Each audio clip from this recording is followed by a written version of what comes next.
Now, first of all, Gipp, you done walked in here trending in hip hop again, okay? Yeah. You know, I'm trying to go down my timeline. Boy, Big Gipp. Let me tell you something. Me and him was shooting a video the other day, and he showed me the clip on his phone. Cause I ain't know it came out yet. He showed me the clip, and I'm like, boy, this thing about to go viral. Gipp, why did you have to go in there and piss everybody off talking about Tupac gonna take Beyonce from Jay-Z? Okay, can I? And I want to say this real. No disrespect to the man Jay-Z. No disrespect to Beyonce. Yeah. All I want to just explain to everybody that's looking at this podcast right now. Yes, sir. Gippy knew what type of guy Pac was. Let's talk about it. Yeah.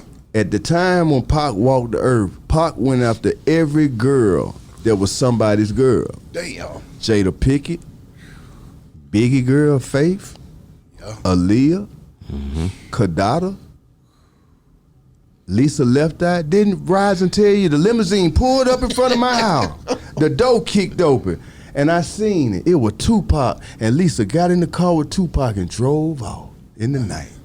Bro, he was that kind of guy. He was hell. And all I'm just saying to you is, hey, man, just like you went after the number one girl in the game, he would have went after her too. That's all I was saying. I feel that. And all I'm saying is, bro, he was a phenomenon before the industry understood what he was. He was a rapper that was trained in acting. Yeah. So personally, he came with a skill that we didn't even have in the game at that time. Yeah. And let's think about this. During the 90s, the music and the television and the music and the TV business did not function together. They were two different entities. And he understood the TV and he understood the music. That's what made him special. And bro, think about this. He is the only rapper that ever got in a tub full of gold, butt naked, and never got called gay. By male or female. They knew that was a man and he was a player. Now, let me give you an example of how he played. Yeah. When I walked into that studio with him and he first played Hit 'Em Up for me. Yeah. He talking about this man's wife, right? Yeah. Well, Lisa Left Eye sitting on his left, right? With his girlfriend standing in the corner with a full mink on. So when I say Pac would have went at your girl, he would have went at your girl if she was the number one girl in the game. Yeah. Has nothing to do with you, King. I'm just telling you that this how he rolled. Yeah. And that's what kind of dude he was. And think about it. He understood that he was cute, bro. And he didn't need no money to get no girl.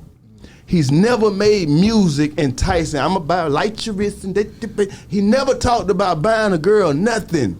But he had them all. What the hell do you think it was about Pac? And do you ever think that we'll see another Tupac in our lifetime? You seeing it now. It's just in another form. Who? Drake. Drake. Okay. Them women love Drake. They do.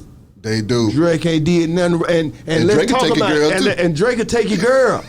You know what I mean? Drake will take your girl. And another thing is, hey And he man, actor. have you ever seen and he an actor? And that's all I was saying. He was a triple threat, and the game hadn't seen a triple threat before Pac. Yeah. Okay? Yeah. So when you say, hey man, you the guy, yeah, you getting the money, yeah, but hey bruh, nobody seen that man, nobody ever seen the way he put out music, doing movies, going to jail, coming back home, still having number one records. Bro, you been out the whole time, you know what I mean? Yeah. You rapped about one thing the whole time. This man has a spectrum of different subjects he talked about as an artist, and they was never talking about dealing drugs. Yeah. So when you ask me who was the biggest artist, the guy that didn't talk about one thing the whole time, he talked with his heart. This guy talked about street culture. If you wasn't into street culture, you didn't give a damn what he was talking about, because you wasn't into the streets. But Tupac, he was the first rapper to cross over without the industry doing it. He crossed over just because he was Tupac. Bigger difference than everything now is control. Everything now is called somebody who you with, what you did, how much money you got. Ain't got really nothing to do with the music no more. I'm coming from a time when we were talking about the art was raw. It wasn't about who you were with, how much money you got. We talking about what your songs talking about and what your beats sound like. Yeah. Hey man, the man got more jam in his music than anybody you could put him up against. Yeah. That's so, bruh, you only getting mad, or anybody only getting mad because the way I said it. But what I'm saying is facts. And he went after one of the biggest people in New York at the time, Biggie Small. When he played that record, Hit 'Em Up, he was playing it from fact. Now, 20 years, people been around here lying, talking about he lying, I wasn't never out there. But now you look at a interview from Corrupt the other day, he was like, she was around there, folk. We just didn't want to say nothing. She was My God. So at the end of the day, did Gipp lie? I just told you the truth. You don't want to hear it. You want to hear a remix. I ain't doing that, bro. This is the South, bro. The South don't got no king. It don't. So when you come out trying to be the king over everybody because of your business, that's cool, but I ain't got to accept it. We ain't got to accept it down here. That ain't what we rapped about. You can be the king of New York. You can't be the king of the LA. So let's just keep this shit funky. Don't get mad because hey man, I'm from the 80s, man. I'm from the 70s, man. I don't do no dick riding. I don't stroke, no scrotum. Money is money. We gonna still all die broke. Yeah. So for those that need to be in the presence of another man to make themselves feel this and that, I don't need that, partner. I was raised by a dad. I ain't coming to the music business to find one.